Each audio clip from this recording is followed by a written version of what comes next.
कसे आहात मंडळी? मला खात्री आहे आपण सगळे मस्त असाल, आनंदी असाल. आजचा तिसरा रविवार. या पॉडकास्टमध्ये आपण वैदिक संस्कृतीबद्दल अधिक जाणून घेणार आहोत. मी सुदर्शना. वाचू आनंदे जगू स्वानंदे या पॉडकास्टमध्ये आपले मनःपूर्वक स्वागत. हडप्पा संस्कृतीची शहरे इसवी सन पूर्व 1500 पर्यंत नाश पावली होती. परिणामी त्यांची आर्थिक आणि प्रशासकीय व्यवस्था हळूहळू कमी होत गेली होती. याच काळात इंडो आर्यन भाषेचे भाषिक संस्कृतमध्ये प्रवेश करते झाले. इंडो इराणी प्रदेशातून वायव्य इतिहासात एक नवीन अध्याय उघडला. त्यामुळे पूर्व आणि आद्य ऐतिहासिक काळाचा अंत झाला.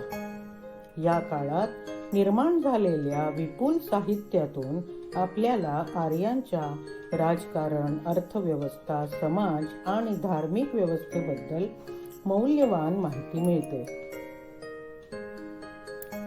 उत्तर भारत, विशेषतः गंगेचे खोरे, ही वैदिक संस्कृतीची उत्पत्ती होती, जी मोठ्या प्रमाणात वैदिक साहित्यातून ओळखली जाते. लोकप्रिय भारतीय धारणानुसार वेद शाश्वत आहेत. विविध ऋषी त्यांचे लेखक होते.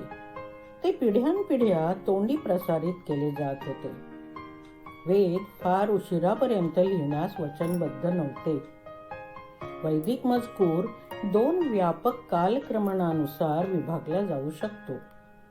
प्रारंभिक वैदिक काल इसवी सन 1500 ते इसवी सन 1000, जेव्हा ऋग्वेदातून बहुतेक स्तोत्रे रचली गेली, आणि नंतर इसवी सन पूर्व 1000 ते इसवी सन पूर्व 600 चे उर्वरित वेद त्यांच्या शाखांशी संबंधित आहे.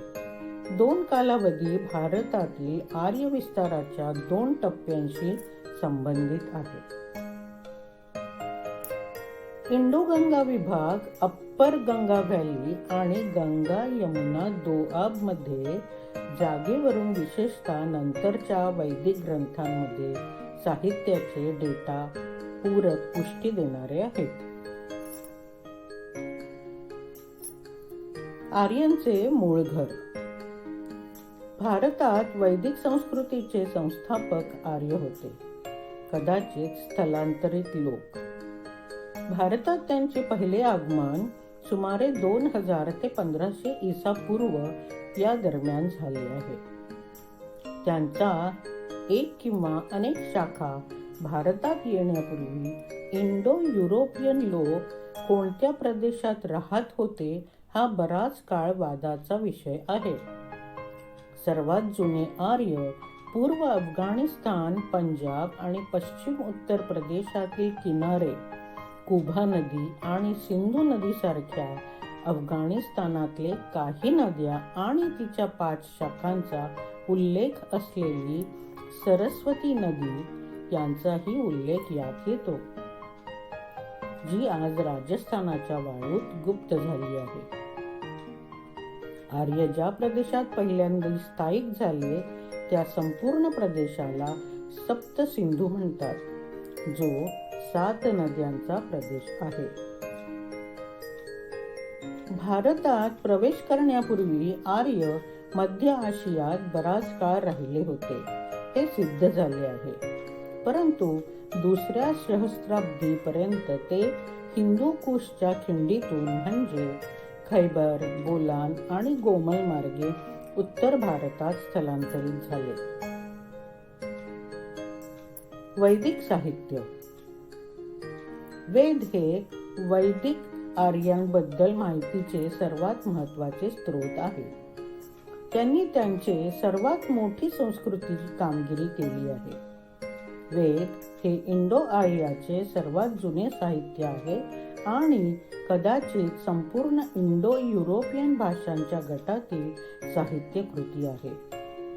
वैदिक साहित्य या शब्दाचा अर्थ त्यांच्या संहितांमध्ये 4 वेद आणि वेदांवर आधारित किंवा त्यापासून निर्माण झालेले उपयोगी साहित्य असा होतो.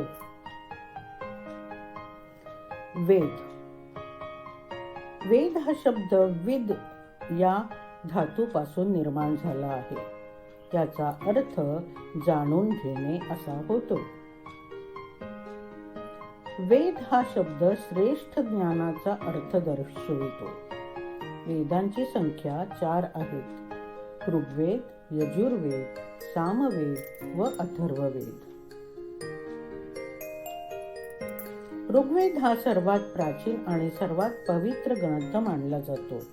तो सुरुवातीच्या वैदिक आर्यांच्या दैनंदिन जीवनाबद्दल, त्यांच्या संघर्षांबद्दल, आकांक्षांबद्दल, त्यांच्या धर्माबद्दल आणि त्यांच्या तात्विक कल्पनाबद्दल माहितीचे सर्वोत्तम स्तोत्र देखील आहे.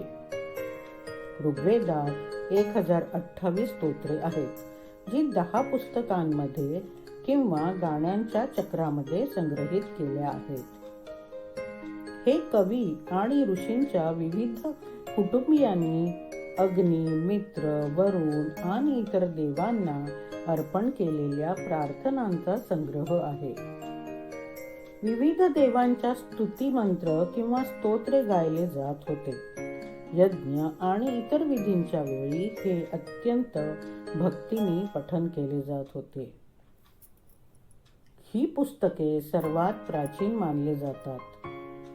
त्यांना कौटुंबिक पुस्तके देखील म्हणत असत, कारण ती काही ऋषींच्या कुटुंबियांनी तयार केली होती.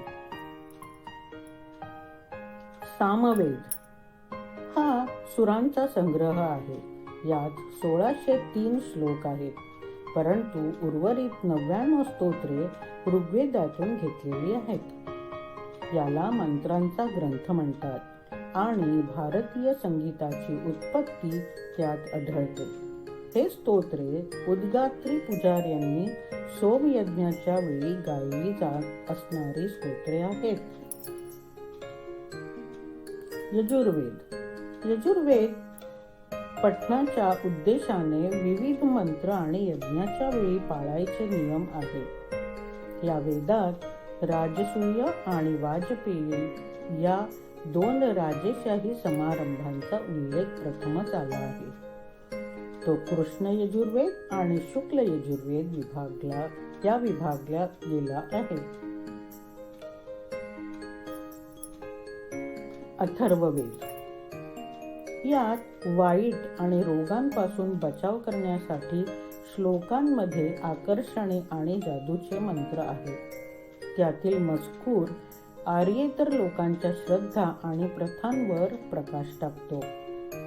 तो पैपलाद आणि सन्नक अशा 2 भागात विभागला आहे.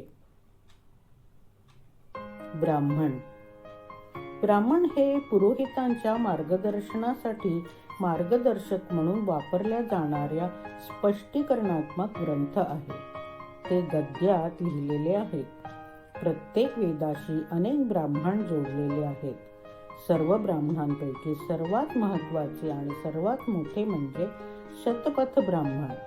ते आपल्या केवळ यज्ञ आणि समारंभाबद्दलच नाही, तर नंतरच्या वैयक्तिक काळातील धर्मशास्त्र, तत्वज्ञान आणि रिवाजांबद्दल सुद्धा माहिती प्रदान करतात. आजचा पॉडकास्ट आपल्याला कसा वाटला हे मला कमेंटद्वारे नक्की कळवा. वैदिक संस्कृतीचा विस्तार हा फार मोठा असल्यामुळे आपण या संस्कृतीबद्दल पुढल्याही पॉडकास्टमध्ये ऐकणार आहोत. भेटूया परत महिन्याच्या 3ऱ्या रविवारी.